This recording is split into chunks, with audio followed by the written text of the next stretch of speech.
नमस्कार, आप देख रहे हैं न्यूज़ अब। मैं हूं आपके साथ शिखा सिंह। अभी हमारे साथ राजद के एमएलसी डॉक्टर अजय कुमार सिंह, उनसे हम लोग बातचीत करेंगे। तेजस्वी यादव कल यात्रा पे निकलने वाले हैं, कार्यकर्ता संवाद यात्रा पे। क्या कुछ कहना है सर आपका? देखिए, ये कार्यकर्ता संवाद यात्रा जो है वो कार्यकर्ताओं से बातचीत करनी है। कार्यकर्ताओं को बताना है कि आगामी जो चुनाव है हमारा 2025 में, जो बिहार में परिवर्तन की गाथा बिहार लिखने जा रही है, उसमें आपकी क्या भूमिका होगी। और ये कार्यकर्ताओं को जगाने का भी संदेश होगा। दूसरी बात होगी, जिन मुद्दों को बिहार सरकार भूल चुकी है, जैसे बेरोजगारी एक बड़ा मुद्दा है, बिहार में रोजगार के लिए पलायन जारी है, ये एक बड़ा मुद्दा है। और कुछ जो राजनीति में एक नई धारा बहाने की कोशिश कर रहे हैं मंदिर और मस्जिद के नाम पर, आपने हाल में सुना होगा, बटोगे तो कटोगे, ये सब जो समाज को तोड़ने की जो साजिश चल रही है, इसमें समाज में एक विश्वास कायम करने की भी बात है कि आरजेडी और आरजेडी का गठबंधन, महागठबंधन, और हमारे नेता तेजस्वी यादव समाज और आवाम के साथ खड़े हैं। ये संदेश हम देना चाहते हैं कि युवाओं को भी घबराना नहीं है, हमारी सरकार आएगी, हम युवाओं को रोजगार देंगे और बिहार में जो पलायन का दंश है उसको हम मुक्ति दिलाएंगे। तो क्या लग रहा है सर, जो एनडीए है वो बांटने का काम करती है समाज को?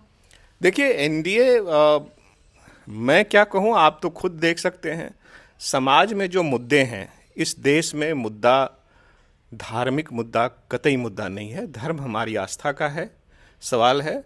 और मर्यादा पुरुषोत्तम राम हमारे दिल में है, तो उस राम के नाम पर राजनीति की कोई ज़रूरत नहीं है। जो सबसे बड़ा मुद्दा है इस देश के बेरोजगारों को रोजगार, उस पर सरकार क्यों नहीं बोल रही है। आप किसी मस्जिद के नीचे मंदिर को ढूंढ रहे हैं, बच्चों को रोजगार कैसे मिले, इंडस्ट्री कैसे लगे, बाहर के निवेशक कैसे आए, उसकी चिंता किसी को नहीं करनी है। तो मैं एनडीए पर के बारे में सीधे सीधे सवाल करता हूं कि धर्म के नाम पर राजनीति करने वाले को इतिहास एक दिन भुला देगा। एनडीए के लोगों को और खास करके भाजपा के लोगों को इस चीज़ को समझना चाहिए। और बिहार का जो संदर्भ है, ये समाजवादियों की धरती रही है, यहाँ ऐसे लोगों की दाल नहीं गलने वाली है। सर, क्या कुछ फायदा होगा ये यात्रा से? देखिए, यात्रा यात्रा विशेष रूप से समाज को एक विश्वास दिलाने का कार्यक्रम है कि समाज के लोग जो पिछले 20 साल में हताश हुए हैं, उनके पास नौकरियां नहीं है, सर्वे के नाम पर उनके साथ बड़ा अन्याय हो रहा है, चहुओं और भ्रष्टाचार है, अफसरशाही चरम पर है। आप एक प्रखंड में काम कराने जाओ, जाति आवासीय लेने जाओ, वहाँ भी 500 से 1000 रुपये लगते हैं। और ये सर्वे के नाम पर परिमार्जन और दाखिल खारिज में 20,000, 25,000, 50,000, 1 लाख, मतलब आपको जो तय हो जाए वो आप ले लो। तो ये भ्रष्टाचार के विरुद्ध, बेरोजगारी से रोजगार की तरफ मुहैया, समाज में उद्योग लगे, बिहार में उद्योग लगे, इन सब बातों को लेकर के एक संदेश बिहार में देना चाहते हैं कि आप हमारी सरकार को लाओ और हम इन सभी चीज़ों से आपको मुक्ति दिलाएंगे। सर, साथ में नीतीश कुमार भी यात्रा निकालने वाले हैं, महिला संवाद यात्रा। देखिए, नीतीश कुमार जी बराबर इस तरह का काम करते हैं। पहले तेजस्वी यादव जी ने, हमारे नेता ने, इस यात्रा की शुरुआत की। अब तो इसको नकल ही कहेंगे। और महिला के साथ क्या लेकिन सर, नेता प्रतिपक्ष बोलते हैं कि यात्रा कभी भी कंप्लीट नहीं किए तेजस्वी यादव, नहीं आधा ही नहीं, छोड़ के ये चले जाते हैं। नहीं, आधा छोड़ के नहीं चले जाते हैं। यात्रा तो टुकड़ों में होती है। कभी कोई बात सामने आ जाती है, जैसे बीच में सत्र चलने लगा तो सत्र से पहले यात्रा चली, तो अब सत्र छोड़कर यात्रा तो चलाएंगे नहीं। तो ये भ्रामक है, ये राजनीति करने की कोशिश हो रही है। और जैसा कि आपने कहा कि नीतीश कुमार जी महिला संवाद यात्रा करने चले हैं, तो मैं नीतीश कुमार जी को कहता हूँ कि इस बिहार में महिलाएं कितनी सुरक्षित है, इस पर सरकार को ऑफिशियल कम्युनिक जारी करनी चाहिए। और आए दिन आप देख रहे हैं कि बिहार में महिलाओं के साथ क्या हो रहा है, कितना अत्याचार हो रहा है, महिलाएं कहाँ सुरक्षित है। इस बात की भी तो ताकीद वो कर लें बोलने से पहले।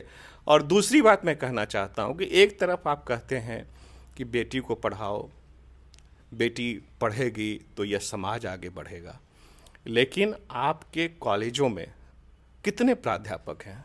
आप जेडी वुमेंस कॉलेज जाके देख लो, आप वुमेंस कॉलेज देख लो, कितने पद खाली पड़े हुए हैं। तो बच्चियां पढ़ेगी कैसे, उच्च शिक्षा उनको कैसे मिलेगी? तो इन सभी चीज़ों पर सरकार को सोचना चाहिए। अभी कुछ दिन पहले मैंने सदन में उठाया था कि बिहार के मेडिकल कॉलेज जो हैं वो डिग्री डिस्ट्रीब्यूटिंग एजेंसी के रूप में काम कर रहे हैं। कॉलेज में प्राध्यापक है नहीं, प्रोफेसर है नहीं, तो आप कैसा डॉक्टर बनाना चाहते हैं? तो ये बड़ा ही गंभीर मुद्दा है। इन सब मुद्दों पर इनको सोचना चाहिए। ये सरकार में बैठे हैं तो इनको संवाद यात्रा छोड़ के सरकार में जो भ्रष्टाचार है उस पर लगाम कसनी चाहिए। बिहार में कैसे इंडस्ट्री आनी चाहिए, आएगी, उसकी चिंता करनी चाहिए। अभी 20 वर्ष के बाद संवाद करने चले हैं। बिहार को तो इन्होंने 50 वर्ष पीछे ढकेल दिया है। सर, तो क्या कुछ फायदा लग रहा है, ये यात्रा क्यों कर रहे हैं आखिर वो? देखिए, वो यात्रा तो एक तरह से हम कहेंगे कि हमारे नेता यात्रा कर रहे हैं तो वो उनकी नकल कर रहे हैं, मैं ये भी कह सकता हूँ। लेकिन ये मैं इतनी ओछी राजनीतिक टिप्पणी नहीं करना चाहता हूँ। वो समाज को भरमाने की कोशिश कर रहे हैं, एक भ्रम पैदा करने की कोशिश कर रहे हैं। जो समाज के ज्वलंत मुद्दे हैं उन मुद्दों को झुठलाने की कोशिश कर रहे हैं या उस पर एक मोटी परत देने की कोशिश कर रहे हैं। सर, आप लोग की पार्टी की कैसी तैयारियां चल रही विधानसभा चुनाव को लेकर? देखिए, हम लोग जनता के बीच जा रहे हैं और जनता से संवाद स्थापित करना चाहते हैं।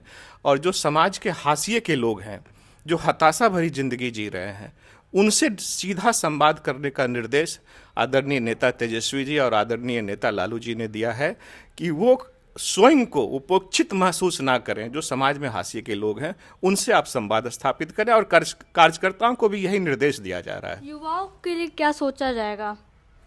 देखिए, युवाओं के लिए तो सबसे पहले हमारे तेजस्वी जी ने रोजगार का जो वादा किया था 17 महीने की सरकार में उन्होंने कर भी दिखाया है।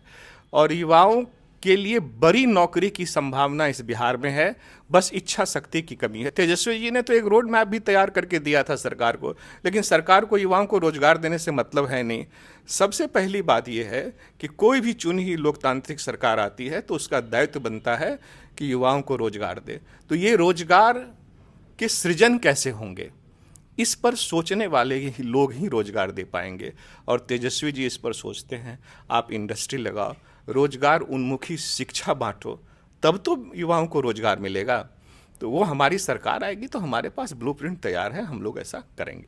क्या लग रहा है सर, सफल रहेगा ये यात्रा नीतीश कुमार का? नीतीश कुमार जी के यात्रा का कभी आप पहले भी उठा के देख लो। सेलेक्टेड लोग होते हैं, सेलेक्टेड लोगों के बीच ये जो जीविका के लोग की बहनें होती हैं, धरना प्रदर्शन भी कर रही हैं, हाँ, उनको अपने काम से हटा करके और नीतीश कुमार जी जहाँ भी जाते हैं वहाँ उनको बिठा दिया जाता है। वो बेचारियाँ बहुत कम मानदेय पे काम भी कर रही हैं, तो वो एक तरह से सरकार के कब्जे में होती हैं। सरकारी अधिकारी उनको बस से लाके वहाँ बिठाते हैं, नीतीश जी उनसे संवाद करते हैं। हमको इस संवाद, नीतीश जी अगर उन महिलाओं से, जीविका दीदियों से संवाद ही करना चाहते हैं तो उनके मानदेय में वृद्धि करें और उनको एक सम्मानजनक मानदेय दें। संवाद से बेहतर होगा कि मानदेय की घोषणा कर दें।